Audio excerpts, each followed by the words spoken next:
treat them as they should be treated, inshallah. There are so many people out there, just like yourself, soul searching. They are trying to find a spiritual home, really.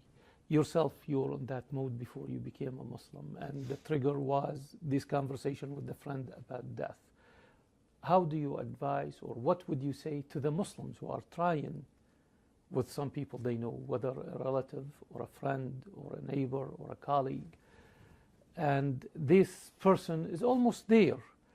So what would you tell them so they can make that switch, and that night happen to them, so they can go and think, and the next morning they say, this is the path I want to choose? The Quran as a percentage gives us the approach. Like 90% of the Quran is emotional, spiritual, 10% is intellectual. So that's the kind of dose you should give to people. Like, God's existence and the Quran being a miracle is very easy. You could do that in 5 minutes. It's intellectual gymnastics. But the implications of that is the difficult thing, the emotional thing. So one thing to do is to remind them of God's love for you. Because the Prophet Muhammad, upon whom be peace, said that God loves us more than our mothers love us. True. And to understand that God is really, if you want to summarize the Quran, God is basically screaming at us saying, you are slaves.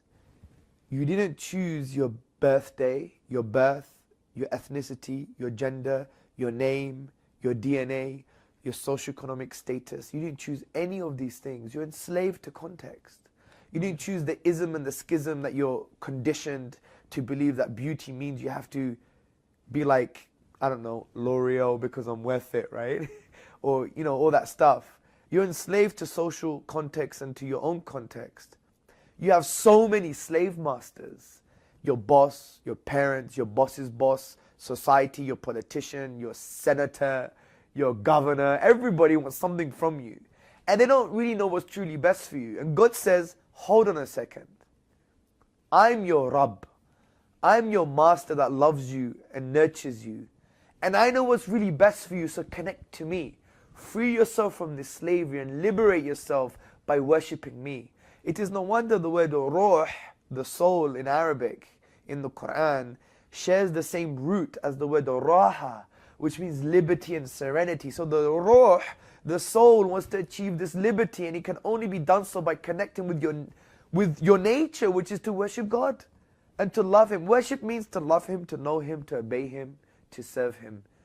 And if you do that, everything falls into place.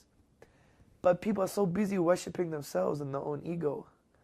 And that's the problem. And that's Islam. That's the most simple way of putting the whole narrative. And that's why the famous poet, Iqbal, he was the poet of the East, he said an amazing poem. He said, this one prostration that you find too difficult frees you from 1,000 prostrations. Allahu Akbar. Yes. This is a beautiful statement and notes to end this program with.